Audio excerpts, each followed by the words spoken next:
મારું નામ મિનેશ પટેલ. મારી યુટ્યુબ ચેનલમાં વિદ્યાર્થી મિત્રો આપનું હાર્દિક સ્વાગત છે. વિદ્યાર્થી મિત્રો, આપણે ચેપ્ટર 9 ધોરણ 9 વિષય વિજ્ઞાનની અંદર આજે આપણે ન્યૂટનની ગતિના પ્રથમ નિયમના ઉદાહરણની ચર્ચા કરીશું. તો આપણે લાસ્ટ લેક્ચરમાં ન્યૂટનની ગતિનો પ્રથમ નિયમ વિશે ચર્ચા કરી હતી કે ન્યૂટનની ગતિનો પ્રથમ નિયમ એ જડત્વ પર આધાર રાખે છે. તો એનો પ્રથમ નિયમ શું હતો કે દરેક પદાર્થ પોતાની સ્થિર અવસ્થા કે સુરેખ પથ પર અચળ ગતિની અવસ્થા જાળવી રાખે છે. યસ, એટલે કે સ્થિર અવસ્થા હોય કાં તો કોઈ સીધો રસ્તો હોય તો તેના પર અચળ ગતિની અવસ્થા શું કરે છે? તે જાળવી રાખે છે, જ્યાં સુધી તેના પર કોઈ બાહ્ય બળ વડે અવસ્થા બદલવાની ફરજ ન પડે.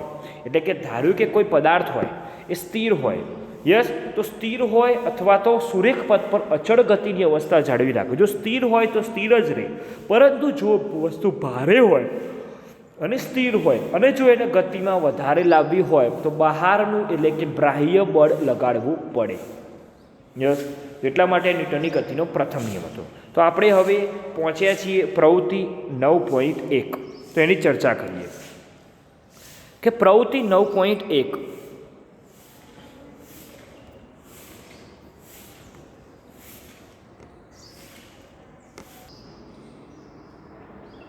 તો પ્રવૃત્તિ 9.1 શું કહે છે એ જોઈએ કે આકૃતિમાં દર્શાવ્યા અનુસાર કેરમની એક સરખી કૂકડીઓ લેવાની. યસ, તો શું લેવાનું? આપણે કેરમની એક સરખી કૂકડીઓ લેવાની છે. એક પર એક એમ થપ્પી કરવાની છે. આપણે કેરમ બોર્ડ હોય તેના પર એક થપ્પી કરીએ છીએ. યસ, તો આકૃતિમાં આ રીતે બતાવેલું છે. જુઓ, આ રીતે એક પર એક શું કરેલું છે? આ થપ્પી કરેલી છે. હવે અન્ય એક કૂકડી અથવા સ્ટ્રાઇકર, ધાર્યું કે આ સ્ટ્રાઇકર છે અથવા બીજી કોઈ કૂકડી, એ કૂકડીઓની મદદથી એટલે કે આપણી આંગળીઓની મદદથી સમક્ષિતિજ દિશામાં એટલે આ રીતે સીધી દિશામાં ટાંકવાની છે, એટલે કે આમ મારવાનું છે. તો શું થશે? તો આ થપ્પી જે કરેલી છે કૂકડીઓની એ પડશે. યસ, તો નીચેની કૂકડી ઝડપથી તીવ્રતાથી અથડાશે. એટલે નીચેની કૂકડીના અથડામણ શું થાય? સ્ટ્રાઇકર વડે ઝડપથી અથડાશે. તો અવલોકન શું થાય? યસ, અવલોકન શું થશે? યસ, સમક્ષિતિજ દિશામાં ફકારે તો આપણે જો તમે કૂકડીને તીવ્રતાથી અથડાવો તો ફક્ત નીચેની કૂકડી છે એ બહાર આવી જાય અને બાકીની કૂકડીઓ ગોઠવણી બદલ્યા વગર જડત્વના કારણે અધો દિશામાં આવે. એટલે શું કે થોડી એક કૂકડી નીચે આવે, એક કૂકડી એનું સ્થાન શું થાય? નીચું થાય. યસ, તો અવલોકનમાં શું થાય? તો આપણે એવું કહી શકીએ કે સૌથી નીચે જે કૂકડી હતી એના પર પૂરતા બળથી સ્ટ્રાઇકર અફડાવવામાં આવે છે, એટલે કે પૂરતા બળથી સ્ટ્રાઇકર લગાવવામાં આવે તો માત્ર તેના સ્થિર અવસ્થામાં રહેલા જડત્વના ગુણધર્મમાં ફેર થાય. જડત્વના ગુણધર્મમાં ફેરફાર થવું એટલે શું કે નીચેવાળી જે કૂકડી હતી એ આવી જાય નીચે. યસ, તો સ્થિર સ્થિતિનું જડત્વ અહીંયા ઉપયોગ થયું, એટલે કે પદાર્થના જડત્વના ગુણધર્મને કારણે પદાર્થ સ્થિર અવસ્થામાં રહેવાનો પ્રયત્ન કરે છે જ્યાં સુધી તેના પર કોઈ અસંતુલિત બાહ્ય બળ ન લાગે. યસ, તો જડત્વના ગુણધર્મમાં ફેરફાર થાય એટલે કે થપ્પીમાંથી બહાર આવી જાય.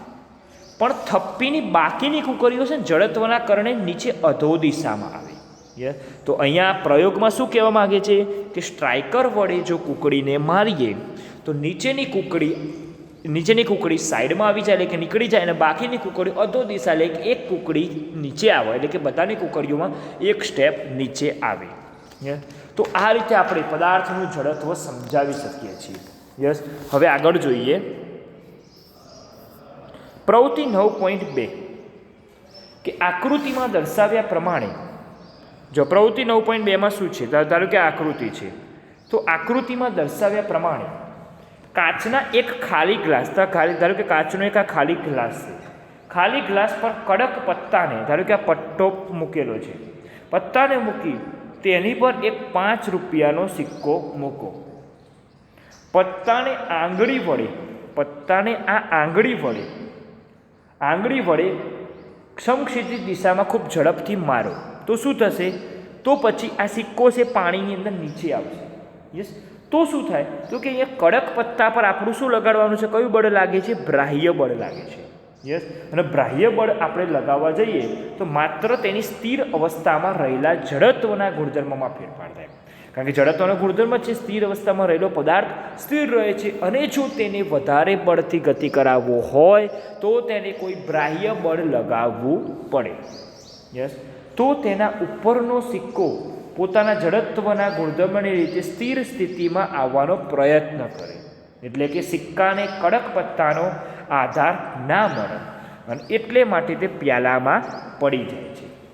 યસ, તેવું કહી શકાય કે કોઈ પણ પદાર્થ એ પોતાના જડત્વના ગુણધર્મને લીધે સ્થિર અવસ્થામાં જ રહેવાનો પ્રયત્ન કરે છે, કે જ્યાં સુધી કોઈ અસંતુલિત બાહ્ય બળ ન લાગે. તો આ જ આપણો ન્યૂટનની ગતિનો પ્રથમ નિયમ સમજાવે છે.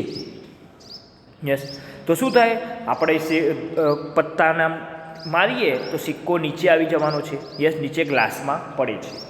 આ જ રીતે બીજો હજી એક પ્રવૃત્તિ જોઈએ, પ્રવૃત્તિ 9.3, કે પાણી ભરેલ ગ્લાસમાં કોઈ ટ્રે પર મૂકો. પાણી ભરેલ ગ્લાસ કોઈ ટ્રે પર મૂકવાનો છે. યસ, ટ્રેને હાથથી પકડી જેટલું થઈ શકે તેટલા જોરથી ગોળ ફેરવો. તો શું થશે? પાણી છલકાય? તો કે હા, પાણી છલકાય, કારણ કે ટ્રેને બને એટલી ઝડપી કરો તો ટ્રે પર લગાડેલા બળને એ ગ્લાસમાં રહેલા પાણી સુધી પહોંચવા માટે ખૂબ જ નાનો સમયગાળો લાગે, અને સમયગાળો નાનો લાગે એટલે ઝડપથી ટ્રે છલકાય. એટલે કે એનું પાણી એ જડત્વના ગુણધર્મને લીધે છલકાઈ જાય. તો અહીંયા પણ કયો ગુણધર્મ આવ્યો? જડત્વનો જ ગુણધર્મ આવ્યો. યસ, પછી પ્રશ્ન છે કે શું તમે રકાબીમાં ચાનો કપ રાખવા માટે ખાંચો કેમ આપેલ છે? યસ, ખાંચો કેમ આપેલ છે રકાબીમાં ચાનો કપ રાખવા માટે?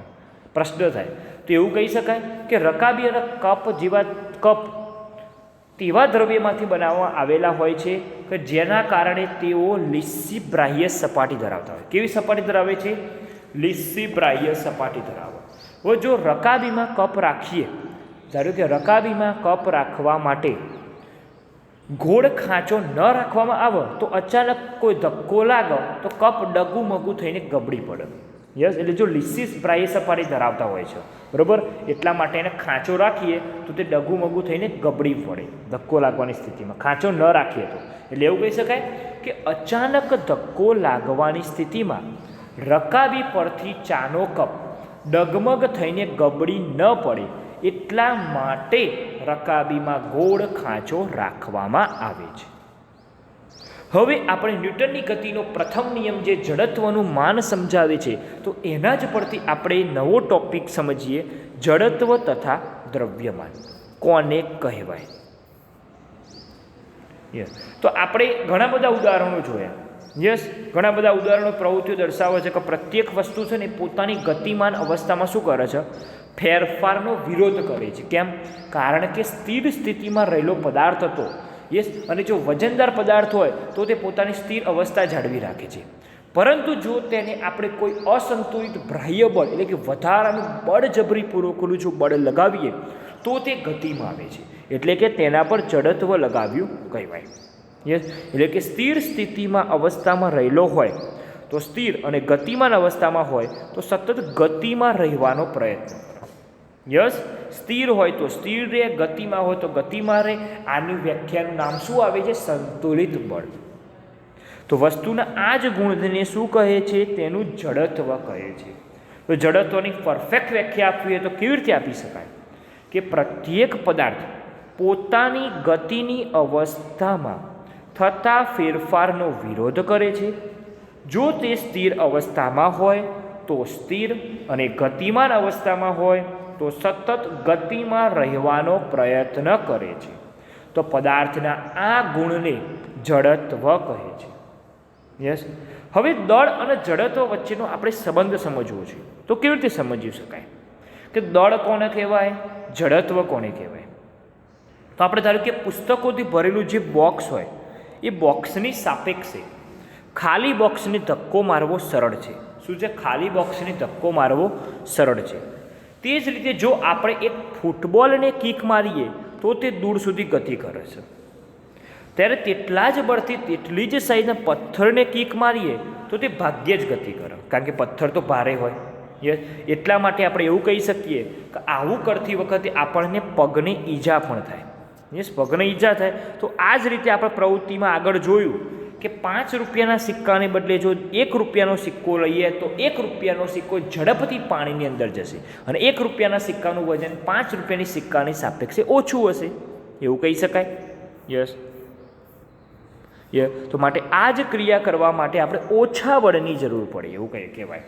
યસ, તો એ હવે એક હાથ લારી હોય, આપણે એને સપોઝ જો ગતિ આપવા માટે જેટલા બળની જરૂરિયાત હોય છે તેટલું જ બળ જો ટ્રેન પર લગાડવામાં આવે તો તેની ગતિમાં ફેરફાર થાય, અવગણ્ય ફેરફાર થાય. એટલે કે હાથ લારીની સાપેક્ષમાં જે ટ્રેન હતી એ પોતાની ગતિમાં ફેરફારનું વલણ ઓછું ધરાવે. એટલે આપણે કહી શકીએ કે ટ્રેનનું જડત્વ કેવું હોય, હાથ લારી કરતાં વધુ હોય. એનું કારણ કે વજન વધારે તો જડત્વ વધારે. તો આ પરથી કહી શકાય કે ભારે વસ્તુઓનું જડત્વ વધારે હોય, હલકી વસ્તુઓનું જડત્વ ઓછું હોય. તો એટલા માટે આપણે એવું કહી શકીએ છીએ કે કોઈ વસ્તુનું જડત્વ એ તેના દ્રવ્યમાન દ્વારા માપી શકાય છે. યસ, એટલે કે જડત્વ તથા દ્રવ્યમાન આપણે વ્યાખ્યા કરવી હોય તો આ રીતે નીચે પ્રમાણે આપી શકાય. કેવી રીતે?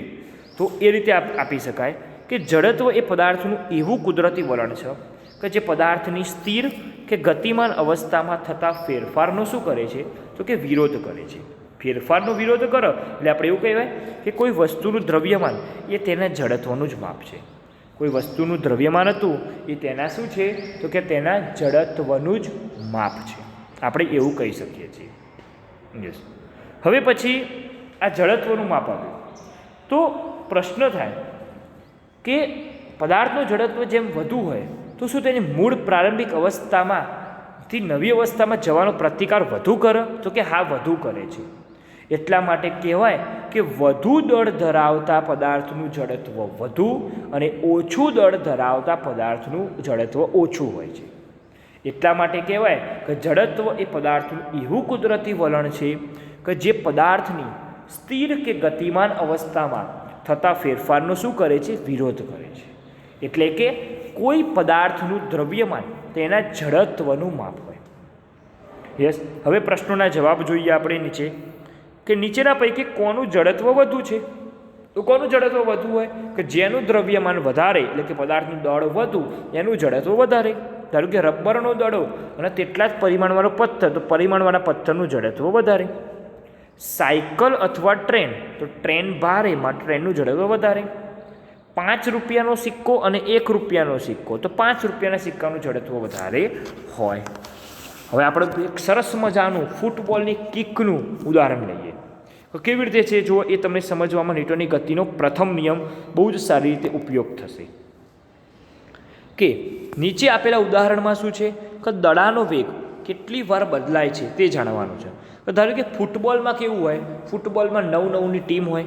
યસ, તો ફૂટબોલનો એક ખેલાડી બોલ પર કિક મારીને બોલને પોતાની ટીમના બીજા ખેલાડી પાસે પહોંચાડે છે. યસ, પહેલું આ થઈ ગયું. પહેલી વખત શું કરે છે? ફૂટબોલનો એક ખેલાડી બોલ પર ફટકારીને કિક મારીને બોલને પોતાની ટીમના બીજા ખેલાડી પાસે પહોંચાડે. તો અહીંયા બળ લગાવનાર કોણ હતો? એક ખેલાડી હતો. બીજી વખત જ્યારે તે જ ટીમનો બીજો ખેલાડી જો દડાને શું કરે છે? કિક મારીને ગોલ તરફ પહોંચાડવાનો પ્રયત્ન કરે. તો ગોલ તરફ જ્યારે પહોંચાડવાનો પ્રયત્ન કરો ત્યારે પ્રતિસ્પર્ધી ટીમનો ગોલકીપર એ દડાને રોકવાનો પ્રયત્ન કરે. યસ, તો અહીંયા શું થયું? યસ, કે આ કિસ્સામાં બળ લગાવનાર કોણ હતો? એ ટીમનો જ ખેલાડી હતો. પરંતુ ત્રીજી વખત જ્યારે ગોલ કરે તો ગોલકીપર દડાને પકડે છે. તો એ વખતે પકડનાર કોણ હતો? તો કે પ્રતિસ્પર્ધી ટીમનો ગોલકીપર હતો. યસ, દડાને પકડે છે અને પોતાની ટીમના ખેલાડી તરફ કિક મારે છે. તો એ વખત ચોથી વખત શું થાય? કે ચોથી વખત ગોલકીપર પોતાની ટીમના ખેલાડી તરફ કિક મારીને બોલને પહોંચાડે છે. શું કરે છે? કિક મારીને બોલને પહોંચાડે. તો અહીંયા કોણ થયું? કિક મારીને ગોલ કે પહોંચાડે તો એ ગોલકીપર જ થયો બળ લગાડનાર. તો અહીંયા શું થયું કે દડાનો કુલ વેગ 4 વખત બદલાય છે. કેટલી વખત બદલાય છે? અહીંયા દડાનો કુલ વેગ 4 વખત બદલાય છે. યસ. પછી પ્રશ્ન છે નીચે જુઓ કે કોઈ ઝાડની ડાળીને તીવ્રતાથી હલાવતા કેટલાક કણો કેમ ડાળીમાંથી છૂટી જાય છે? તો એટલા માટે છૂટી જાય છે કે ઝાડની ડાળીને જો હલાવવામાં આવે, હલાવતા પહેલાં કણો સ્થિર અવસ્થામાં હોય. યસ. તીવ્રતાથી આપણે હલાવીએ તો ડાળીઓ શું થાય? ગતિમાં આવે. યસ. એટલે કે તેના પર્ણો જડત્વના ગુણધર્મને લીધે પોતાની સ્થિર અવસ્થામાં રહેવાનો પ્રયત્ન કરે. જ્યારે તેને હલાવો તો તે નીચે પડે, એટલે કે ગતિમાન અવસ્થામાં આવે, એટલે કે તેને બહારનું બાહ્ય બળ લગાડવું પડે. એટલે કે અહીંયા પણ જડત્વનો ન્યૂટનની ગતિનો પ્રથમ નિયમ ઉપયોગ થયો. હવે છે ચોથો પ્રશ્ન કે જ્યારે કોઈ ગતિશીલ બસ અચાનક અટકી જાય, શું કીધું? જ્યારે ગતિશીલ બસ જો અચાનક અટકી જાય તો તમે આગળ તરફ નમી પડો છો, અને ઊભી રહેલી બસ અચાનક ગતિમાં હોય તો પાછળ તરફ નમી પડો છો. કેમ? જો જ્યારે બસ ગતિમાં હોય તો અંદર ઊભેલા જે માણસો હતા એ માણસો શું કરે છે? એક પણ ગતિની દિશામાં ગતિ કરતા હોય. જ્યારે બસ પર બ્રેક લગાવીને અચાનક જો સ્થિર કરવામાં આવે તો બસની સંપર્કમાં રહેલા આપણા પગ અને શરીરનો નીચેનો ભાગ શું થાય? સ્થિર થઈ જાય. એટલે કે જડત્વને કારણે આપણા શરીરનો ઉપરનો ભાગ એ ગતિમાં રહેવાનો પ્રયત્ન, એટલે આપણા આગળ તરફ નમી પડે.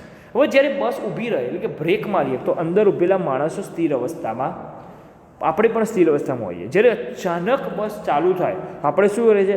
આગળ તરફ નમી પડીએ, એટલે કે શરીરનો નીચેનો ભાગ તરત જ ગતિમાં આવે છે. તો આ થયો આપણો ન્યૂટનની ગતિના પ્રથમ નિયમના ઉદાહરણ, પ્રશ્નોના જવાબ. હવે આપણે આગળ જોઈએ ન્યૂટનની ગતિનો બીજો નિયમ. તો ન્યૂટનની ગતિનો બીજો નિયમ આપણે સમજવો હોય તો કેવી રીતે સમજાવી શકાય? ગતિનો બીજો નિયમ એ વેગમાન સંરક્ષણનું મૂલ્ય આપો. યસ. તો પ્રથમ નિયમ આપણને ખબર પડી કે જ્યારે કોઈ અસંતુલિત બાહ્ય બળ કોઈ વસ્તુ પર લાગે તો તેના વેગમાં શું થાય? ફેરફાર થાય. વેગમાં ફેરફાર થાય તો પ્રવેગ ઉદ્ભવે, કારણ કે વેગ ભાગ્યા સમય બરાબર પ્રવેગ. એટલે કે સમયની સાપેક્ષે જો વેગમાં ફેરફાર થાય તો તેને આપણે કહીએ છીએ પ્રવેગ. યસ. એટલે કે વસ્તુ શું કહેવાય? તો કે વસ્તુ પ્રવેગ પ્રાપ્ત કરે છે એવું કહેવાય. આપણા કોઈ વસ્તુનો પ્રવેગ એ તેના પર લગાડેલ બળ કેવી રીતે આધાર રાખે? કેવી રીતે આધાર તથા તે બળને આપણે કેવી રીતે માપી શકાય છે? તો આપણે રોજબરોજના કેટલાક અનુભવોનો અભ્યાસ કરીએ તો ધારો કે ટેબલ ટેનિસ છે. તો ટેબલ ટેનિસની રમત દરમિયાન દડો જો કોઈ ખેલાડીના શરીરની અથડાય તો તે ઘાયલ નહીં થાય. ટેબલ ટેનિસની રમત હોય એના દરમિયાન જો દડો કોઈ ખેલાડીના શરીરને અથડાય તો ઘાયલ થતો નથી. કેમ નહીં થાય ઘાયલ? રમત દરમિયાન જો કોઈ ખેલાડીના શરીરને અથડાય તો ઘાયલ, કારણ કે ઝડપથી આવતો જે ક્રિકેટનો દડો છે એ કોઈ દર્શકને વાગવાથી તે ઘાયલ થાય છે, ખેલાડીને નહીં થાય. કારણ કે રોડની સાઈડમાં ઊભે રહેલા જે ટ્રક હોય, યસ, કારણ કે જુઓ અહીંયા પહેલાં દડાનું ઉદાહરણ લઈ લઈએ. યસ. તો ખેલાડી ઘાયલ થતો નથી, પણ ઝડપથી આવતો ક્રિકેટનો મેચિસનો દડો હોય જો દર્શકને વાગે તો તે ઘાયલ થઈ જાય. કારણ કે મેચિસના દડા વડે દર્શક પર લાગતો ધક્કો બળ એ ટેબલ ટેનિસ કરતાં કેવો હોય? વધુ હોય. ટેબલ ટેનિસનો બોલ હલકો, મેચિસનો બોલ વધારે ભારે. કારણ કે આપણે ક્રિકેટની અંદર જે મેચિસના બોલ હોય છે એ કેવા હોય છે? લાકડાના હોય છે, એટલે કે ભારે હોય છે. એની અંદર એવું રેક્ઝિન ભર્યું હોય છે. હવે આપણે બીજું ઉદાહરણ લઈએ તો ધારો કે કોઈ કાંકરી હોય, એ કાંકરીને લઈને તેને કાચની તકતી પર ફેંકવામાં આવે. કાંકરીને લઈને તેને કાચની તકતી પર ફેંકવામાં આવે અને ત્યારબાદ તેટલા જ વેગથી ભારે પથ્થરને કાચની તકતી પર ફેંકવામાં આવે છે. તો ત્યારે કાચની તકતી પર કાંકરીની કોઈ અસર ના થાય. જ્યારે ભારે પથ્થર દ્વારા કાચ પર શું થાય? તો ભારે પથ્થર દ્વારા કાચ પર વધુ ધક્કો અથવા બળ લાગે, અને એ બળ લાગે તો કાચ શું થાય? તૂટી જાય. તો એટલે એવું પ્રશ્ન કહી શકાય કે આ બધા ઉદાહરણો પરથી આપણે શું મળ્યું? તો કે બળ હતો એ પદાર્થના દ્રવ્યમાન પર આધાર રાખે. યસ. બળ એ પદાર્થના દ્રવ્યમાન. હવે ધારો કે બીજું એક ઉદાહરણ છે કે સાઈડમાં ઊભેલા કોઈ ટ્રક હોય. યસ. કોઈ રોડની સાઈડમાં ઊભેલા ટ્રકથી કોઈ જોખમ નથી. પરંતુ 5 મીટર પર સેકન્ડ જેટલા ઓછા વેગથી ગતિ કરતી ટ્રકની ટક્કરથી પણ રસ્તામાં ઉભેલ વ્યક્તિનું મૃત્યુ થઈ શકે. થઈ જ શકે કારણ કે ઝડપમાંથી આપણે સ્થિર હતા તો તરત ધક્કો વાગે તો જડત્વ પદાર્થનું લાગે, બાહ્ય બળ લાગે તો મૃત્યુ થઈ શકે. હવે ઓછું દળ ધરાવતી વસ્તુ જેમ કે ગોળી છે, જો બંદૂકમાંથી તીવ્ર વ્યક્તિ છોડવામાં આવે તો કોઈ વ્યક્તિના મૃત્યુનું કારણ બની શકે. સાચું છે. એવું કહી શકાય કે વસ્તુ પર ઉત્પન્ન થતો જે આઘાત છે એ વસ્તુના દ્રવ્યમાન અથવા તો વેગ પર આધાર રાખે. એ બળ છે ને તેના વજન પર આધાર રાખે કે વજન વસ્તુ કેટલી ભારે, જો જેટલી વસ્તુ ભારે હશે એટલી વધારે વાગશે. યસ, એટલે કે કોઈ વસ્તુને પ્રવેગિત કરવામાં આવે તો વધારે વેગ પ્રાપ્ત કરાવવા માટે વધારે બળની જરૂર પડે. યસ, વધારે વેગ પ્રાપ્ત કરાવવો હોય તો બળ કેવું જરૂર પડે? વધારે. એટલા માટે આપણે કહી શકીએ છીએ કે વસ્તુના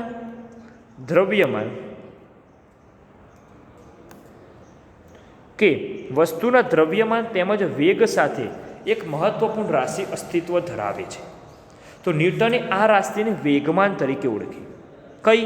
તો કે કોઈ વસ્તુનું વેગમાન p અને દ્રવ્યમાન m, p એ તેના દ્રવ્યમાન m અને vના ગુણાકારથી વ્યાખ્યાયિત કરી શકાય. એટલા માટે p બરાબર mv, કારણ કે અહીંયા જે આઘાત લાગે છે એ વસ્તુના વેગ, પ્રવેગ અને બળ પર આધાર રાખે છે. એટલા માટે ન્યૂટનની ગતિનો બીજો નિયમ એ વેગમાન સંરક્ષણનો નિયમ દર્શાવે છે. માટે p બરાબર mv. વેગમાનનો શું હોય? તો કે ચોક્કસ દિશા હોય, ચોક્કસ મૂલ્ય હોય, તેની દિશા તેજ હોય, જે વેગ vની દિશા હોય. જેમ વેગ vની દિશા હોય એ જ વેગમાનની હોય. યસ, તો વેગમાનનો SI એકમ કયો થાય? તો વેગમાનનો જો દળ m છે mv, તો દળ એટલે વજનનું એકમ ધાર્યું કે કિલોગ્રામ, અને વેગ એટલે અંતર ભાગ્યા સમય એટલે કે મીટર પ્રતિ સેકન્ડ. તો આવી ગયો મીટર પર સેકન્ડ એટલે કે કિલોગ્રામ મીટર પર સેકન્ડ. હવે જો કોઈ અસંતુલિત બળ વડે વસ્તુના વેગમાં પરિવર્તન થતું હોવાથી એ સ્પષ્ટ જ છે, સાચી વાત છે. બાહ્ય બળ લાગે તો વેગમાં ફેરફાર થાય, અને વેગમાં ફેરફાર થાય એટલે પ્રવેગ ઉદ્ભવે, અને પ્રવેગ ઉદ્ભવે એટલે કે બળ દ્વારા વેગમાનમાં ફેરફાર થયો કહેવાય. તો આપણે એક સ્થિતિનો વિચાર કરવાનો હોય કે એમાં શું છે કે ખરાબ બેટરીવાળી કાર હોય. ધારો કે એ ખરાબ બેટરીવાળી કારને સુરેખ રસ્તા પર 1 મીટર પ્રતિ સેકન્ડનો વેગ પ્રાપ્ત કરવા માટે ધક્કો મારવામાં આવે છે. બરાબર? તો શું કરો કે જે તેના એન્જિનને ચાલુ કરવા માટે પૂરતો છે. સાચી વાત છે કે વેગ ઓછો જુઓ. એક કે બે વ્યક્તિ જો તેને ધક્કો મારે કે બાહ્ય બળ લાગ્યું કહેવાય, વધારાનું બળ એટલે કે અસંતુલિત બળ, તો ચાલુ નહીં થાય. પણ જો થોડા સમય સુધી સતત ધક્કો મારવામાં આવે તો કારમાં ઉદ્ભવતા ક્રમિક પ્રવેગથી તે ઝડપ પ્રાપ્ત કરે. એટલે આનો અર્થ એવો થાય કે કારના વેગમાનનો ફેરફાર એ ફક્ત બળના મૂલ્ય વડે આપી શકાતો નથી. મૂલ્ય વડે ના આપી શકાય, એ તેની ગતિ એટલે કે વેગના આધારે આપી શકાય. પરંતુ જેટલા સમય સુધી બળ લાગે છે તે સમયગાળો પણ અહીંયા લેવો પડે. યસ, એકલું બળ નહીં, સમયગાળો પણ જરૂરી છે. તો માટે આપણે એવું અવલોકન કરી શકાય કે કોઈ વસ્તુના વેગમાનમાં ફેરફાર કરવા માટે જરૂરી બળ એ વેગમાનનો ફેરફાર જે સમય દરથી બદલાય છે તેના પર આધાર રાખે છે. માટે વેગમાન p બરાબર mv એ જે ન્યૂટનની ગતિનો બીજો નિયમ સમજાવે છે. યસ, કારણ કે પદાર્થની ગતિ અને તેના પર લાગતા બળનો આપણે અભ્યાસ કરીએ તો પદાર્થનું દળ અને વેગ બંને કેવું હોય? સરખું મહત્ત્વ ધરાવે. એટલે કે આ બંને ભૌતિક રાશિઓને સાંકળતી રાશિ એટલે વેગમાન. યસ, તો આપણે આ રીતે વેગમાનની ચર્ચા કરી શકીએ. તો આ થઈ ગયો ન્યૂટનની ગતિનો બીજો નિયમ. યસ, તો વિદ્યાર્થી મિત્રો, મારી વિડીયો તમને પસંદ આવી હોય તો જરૂર લાઈક, શેર અને સબસ્ક્રાઈબ કરજો. ધન્યવાદ.